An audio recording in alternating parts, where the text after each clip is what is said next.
Hello అండి, అందరికీ నమస్కారం. Welcome back to our channel. ఈరోజు స్టోరీ మనసున్న మనసై ఎపిసోడ్ 19. సాయంత్రం 4 గంటల సమయంలో అవంతిక ల్యాప్టాప్కి ఒక కొత్త ఈమెయిల్ వచ్చింది. ఆ ఈమెయిల్లోని కంటెంట్ చదివాక ఆమె చేతిలోని కాఫీ కప్పును టేబుల్ మీద పెట్టి నమ్మలేక మళ్ళీ మళ్ళీ చదివింది. ఆ మెయిల్ కింద సంతకం స్థానంలో మిస్టర్ జే అని ఉంది. తాము తయారు చేస్తున్న విశ్వనాథ్ ఇండస్ట్రీస్ కొత్త ప్రోడక్ట్ మీద తనకు చాలా ఆసక్తి ఉందని, దాని గురించి మరింత సమాచారం తెలుసుకోవాలని, అంతా ఓకే అయితే ఇన్వెస్ట్ చేయడానికి సిద్ధంగా ఉన్నానని ఆ మెయిల్ సారాంశం. అవంతిక మైండ్లో బోలెడు ప్రశ్నలు మొదలయ్యాయి. ఆ వ్యక్తి పేరు జే అని తెలియడం తప్ప అతని గురించి ఇంకేమీ లేదు. నిజంగా తమ కంపెనీతో వర్క్ చేయాలనుకుంటే ఆఫీస్కి వచ్చి కలవాలి కదా. కొంచెం ఆలోచించి అవంతిక ఆ మెయిల్కి ఇలా రిప్లై ఇచ్చింది. ఇదేదో కొత్త రకం మోసంలా ఉంది. వెంటనే మిస్టర్ జే నుండి రిప్లై వచ్చింది. మీకు మంచి సెన్స్ ఆఫ్ హ్యూమర్ ఉంది అవంతిక గారు. ఇదిగో నా ఆస్తుల ప్రూఫ్ చూసుకోండి. ఆ మెయిల్కి ఒక ఇమేజ్ ఫైల్ అటాచ్ చేసి ఉంది.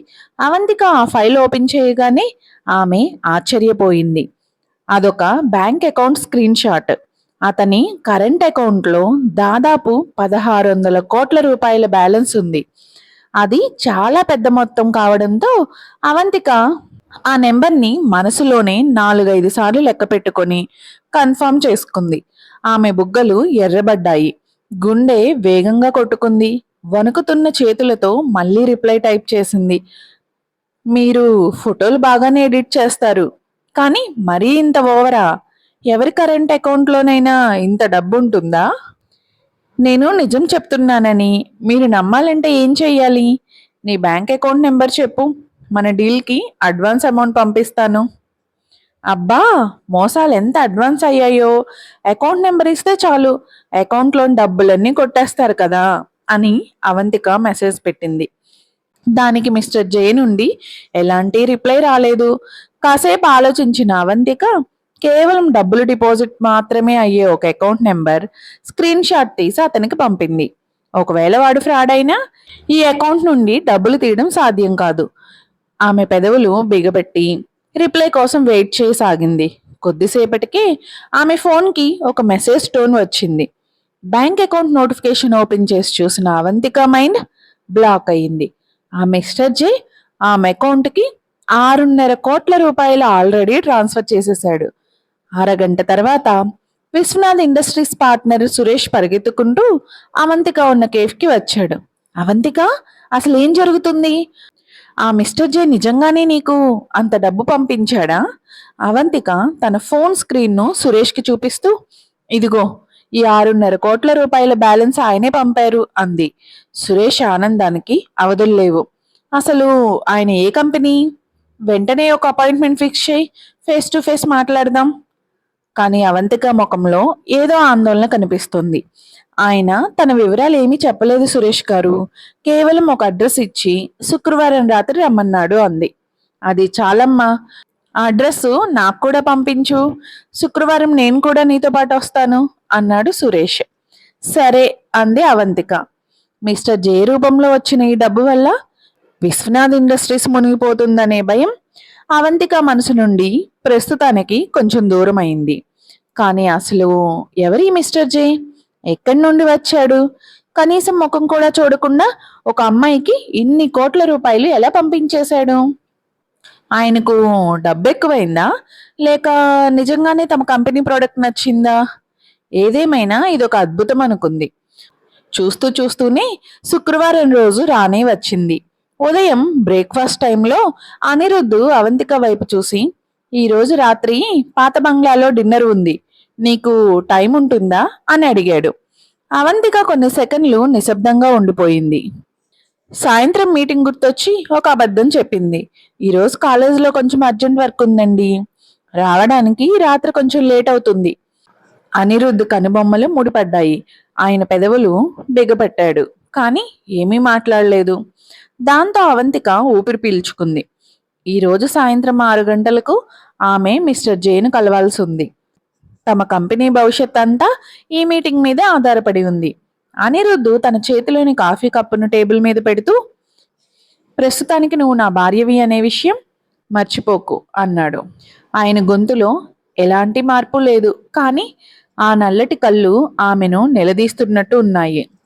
నువ్వు నాతో అబద్ధం చెప్తున్నావని నాకు తెలిస్తే నీ ప్రాణాలు దక్కవు. ఆ మాట వినగానే అవంతిక ఒళ్ళంతా ఒక్కసారిగా చల్లబడిపోయింది. గడిచిన 2 రోజులుగా వాళ్ళిద్దరి మధ్య అంతా నార్మల్గానే సాగుతోంది కదా. తను ఈ తరహా బంధాన్ని ఇష్టపడుతోంది కూడా. మరి ఈయన సడన్ గా ఇంత సీరియస్ డైలాగ్ ఎందుకు చెప్పారు? ఆమె ఏదో మాట్లాడే లోపే ఆయన డైనింగ్ రూమ్ నుండి వెళ్ళిపోయారు. ఆయన వెళ్తున్న వైపు చూస్తూ, వింత మనిషి అని ముక్కును వేలేసుకుంది అవంతిక. సాయంత్రం 5:40 అవంతిక హోటల్కి చేరుకుంది. ఆమె వెంటనే సురేష్ గారికి ఫోన్ చేయగా అవతల నుండి ఆయన కంగారు పడుతున్న గొంతు వినిపించింది. అవంతిక, నేను ఘోరమైన ట్రాఫిక్లో ఇరుక్కుపోయాను. ఎప్పటికి వస్తానో తెలీదు. నువ్వు లోపలికి వెళ్ళి కూర్చో. నేను ఎంత త్వరగా వీలైతే అంత త్వరగా వచ్చేస్తాను. ఆ మాట వినగానే అవంతికలో ఆందోళన మొదలైంది.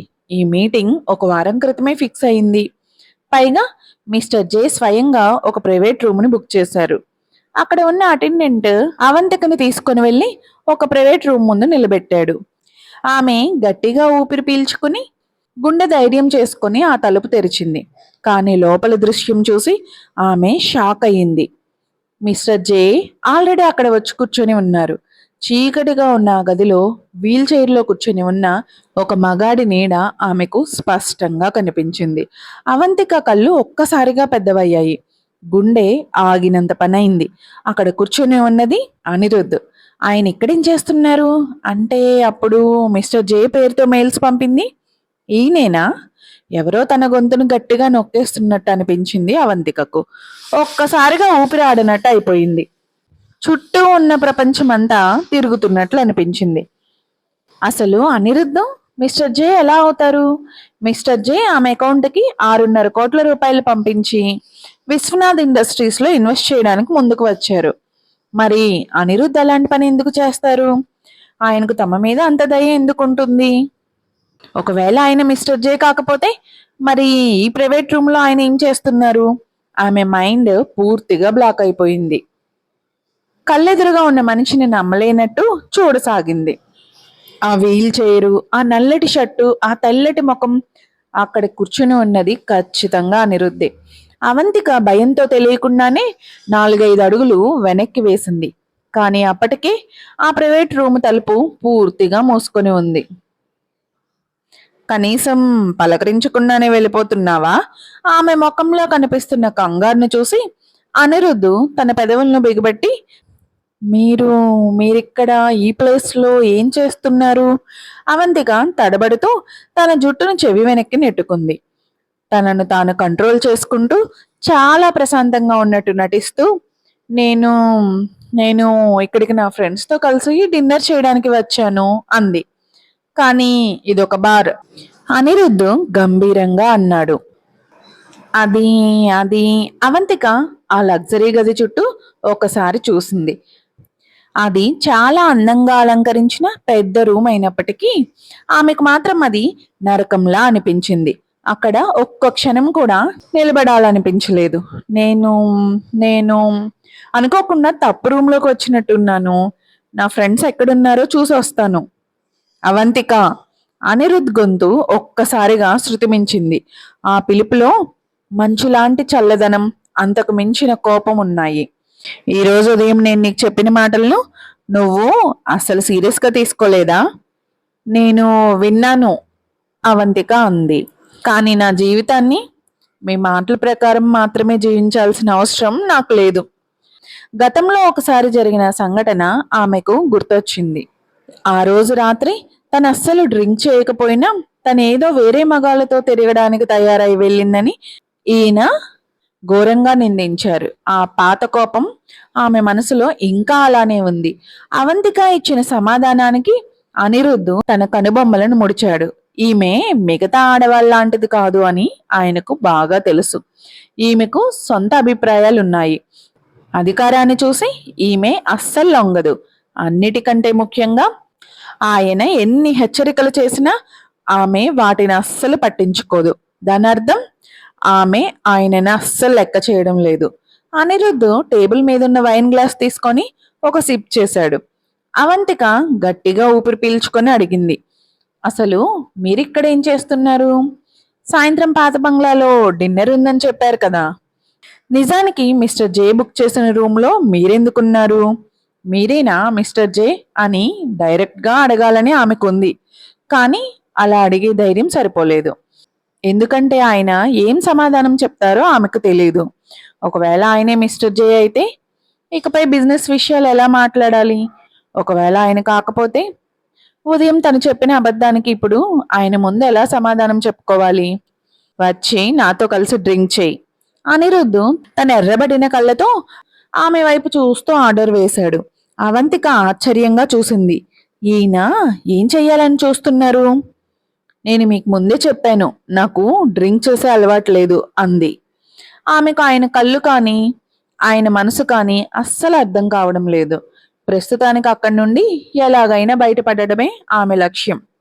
మీరు ఎంజాయ్ చేయండి, నేను వెళ్తున్నాను. ఆమె వెనక్కి తిరిగి తలుపు తీయడానికి ట్రై చేసింది.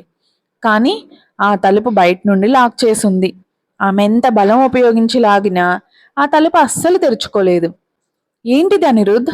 తలుపు తీయమనండి, నన్ను బయటకు వెళ్ళనివ్వండి. ఆమె ముఖం కోపంతో ఎర్రబడిపోయింది. నేను నిన్ను నాతో కలిసి తాగమన్నాను. అనిరుద్ధ్ గొంతులో హెచ్చరిక స్పష్టంగా వినిపించింది. నా మాట నీకు వినబడలేదా? లేక వినపడనట్టు నటిస్తున్నావా? అవంతికకు వెన్నులో వణుకు మొదలైంది. ఒళ్ళంతా చెమటలు పట్టేశాయి. తనకు తాగే అలవాటుంటే ఆయనతో కలిసి తాగేసేదేమో. కానీ ఇప్పుడు తను తాగకూడదు. తన గొంతు కోసినా సరే తను ఇప్పుడు ఆ వైన్ ముట్టుకోకూడదు. తలుపు లాక్ చేసింది కాబట్టి బయటకు వెళ్లే దారి లేదు. దాంతో ఆమె నెమ్మదిగా ఆయన వైపు నడిచి నచ్చ చెప్పడానికి ట్రై చేసింది. నేను ఉదయం మీతో అబద్ధం చెప్పింది నిజమే. అవంతిక ఆయన పక్కన నిలబడి తలదించుకొని అంది. ఈరోజు కాలేజీలో ఎలాంటి వర్క్ లేదు. నేను ఈ రాత్రి ఒక వ్యక్తిని కలవడానికి అపాయింట్మెంట్ ఫిక్స్ చేసుకున్నాను. ఆయన మా నాన్నగారి కంపెనీలో ఇన్వెస్ట్ చేయడానికి ఒప్పుకున్నారు. ఎవరా వ్యక్తి? అనిరుద్ధు తన చూపులను ఆమె ఎర్రబడిన ముఖం వైపు తిప్పి అడిగాడు. ఆయన పేరు నాకు తెలీదు. పేరు కూడా తెలియని వ్యక్తిని కలవడానికి ఇంత దూరం వచ్చావా? నా వెంట సురేష్ గారు కూడా వచ్చారు. మరి ఆయన ఎక్కడా? ట్రాఫిక్లో ఇరుక్కుపోయారు. అవంతిక గట్టిగా ఊపిరి పీల్చుకొని అనిరుద్ధ్ కళ్ళల్లోకి నేరుగా చూస్తూ, నేనేం చిన్నపిల్లని కాదు, నేను మీ భార్యనే కావచ్చు. కానీ నాకంటూ ఒక పర్సనల్ లైఫ్, సొసైటీ ఉంటాయి. నా విషయాల్లో జోక్యం చేసుకునే హక్కు మీకు లేదు అంది గంభీరంగా.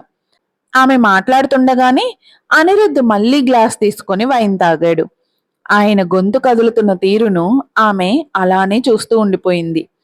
ఈయన ఇలానే తాగుతూ ఉంటే మత్తెక్కిపోరా? ఒకవేళ ఈయనకు మత్తెక్కితే ఇంటికి ఎలా తీసుకెళ్ళాలి? ఆమె అలా ఆలోచనల్లో మునిగిపోయి ఉండగానే అనిరుద్ధు తన చేతితో ఒక్కసారిగా ఆమె చేతిని గట్టిగా పట్టుకున్నాడు. ఆమెకు ఆ నొప్పి తెలిసేలోపే ఆయన ఆమెను బలంగా లాగి సోఫాలోకి విసిరేశారు. ఆ సోఫా చాలా మెత్తగా ఉన్నప్పటికీ అవంతికకు మాత్రం చాలా అవమానంగా అనిపించింది. ఈయన తన గురించి ఏమనుకుంటున్నారు? తనేమైనా నచ్చినట్టు ఆడుకోవడానికి ఒక బొమ్మనా? తనకు సొంత ఆలోచనలు, అభిప్రాయాలు ఉండకూడదా? ఆమె పళ్ళు నూరుకుంటూ సోఫాలోంచి పైకి లేవడానికి ప్రయత్నించింది. ఈయనతో మర్యాదగా మాట్లాడి లాభం లేదు, ఇక తను కూడా తగ్గేదే లేదు అనుకుంది. కానీ అవంతిక పైకి లేవబోతుండగా తన ముందు ఒక పొడవాటి నీడ తన ముందరి కాంతిని అడ్డుకుంటున్నట్టు గమనించింది. అనిరుద్ధు లేచి నిలబడ్డారు. ఆయన వీల్ చైర్లోంచి సొంతంగా నిలబడ్డారు. ఆమె నమ్మలేనట్టు షాక్తో అలానే ఉండిపోయింది. ఆమె మైండ్ పూర్తిగా బ్లాక్ అయ్యింది. ఆమె తన కోపాన్ని మర్చిపోయింది. పైకి లేవాలనే విషయాన్ని మర్చిపోయింది. అసలు తను ఏం మాట్లాడాలనుకుందో అన్నీ మర్చిపోయింది. ఆమె పెదవులు వణికాయి. ఏదో మాట్లాడాలని అనుకుంది, కానీ నోట మాట రాలేదు. మరుసటి క్షణంలో అనిరుద్ధు అవంతిక మీదకు వాలి ఆమెను సోఫాలోకి గట్టిగా నొక్కేశాడు. మగాళ్ళు ఆడవాళ్ళని ఇక్కడికి తీసుకువచ్చేది తాగడానికే. నువ్వు ఇక్కడికి వచ్చింది దానికోసం కాకపోతే ఇంకెందుకు వచ్చావు? ఆయన తన పొడవాటి వేళ్లతో ఆమె గడ్డాన్ని గట్టిగా పట్టుకున్నాడు. ఆ ఒత్తిడికి ఆమె ఎర్రటి పెదవులు తెరుచుకున్నాయి. ఇంకో చేత్తో అనిరుద్ధు టేబుల్ మీదున్న వైన్ గ్లాస్ తీసుకున్నాడు. అందులోని ఎర్రటి ద్రవం అటూ ఇటూ కదులుతోంది. అవంతికను భయం పూర్తిగా కమ్మేసింది. ఆమె కళ్ళ వెంట నీళ్లు కారడం స్టార్ట్ అయ్యాయి. ఆమె తప్పించుకోవాలని చూసింది. కానీ ఆయన తన బలాన్నంతా ఉపయోగించి ఆమెను నొక్కి పెట్టడం వల్ల ఆమె కదలలేకపోయింది. ఒక పరిచయం లేని వ్యక్తి పిలవగానే ఇలాంటి చోటికి వచ్చేస్తావా? నీకు బుద్ధి వచ్చేలాగా ఒక మంచి పాఠం చెప్పాలి. అనిరుద్ధు చాలా క్రూరంగా అంటూ ఆ వైన్ను బలవంతంగా అవంతిక నోట్లో పోయడం స్టార్ట్ చేశాడు. అవంతిక ఆయన చేతులను గట్టిగా పట్టుకొని పక్కకు నెట్టాలని చూసింది. కానీ ఆమె ఎంత ప్రయత్నించినా ఆయన అస్సలు కదల్లేదు. ఆయన ఇప్పుడిప్పుడే అనారోగ్యం నుండి కోలుకున్నాడు. కానీ ఆయనలో ఉన్న బలం మాత్రం చాలా భయంకరంగా ఉంది. అనిరుద్ధ్ వీల్ చైర్ నుండి లేచి నిలబడిన దృశ్యం ఆమె మైండ్లో మళ్ళీ మెదిలింది. ఆయన ఆమె ఊహించని దానికంటే చాలా పొడవుగా భయంకరంగా ఉన్నాడు. ఆ గాఢమైన ఎర్రటి వైన్ ఆమె నోట్లోకి వెళ్ళింది. ఆమె దాన్ని మింగలేదు.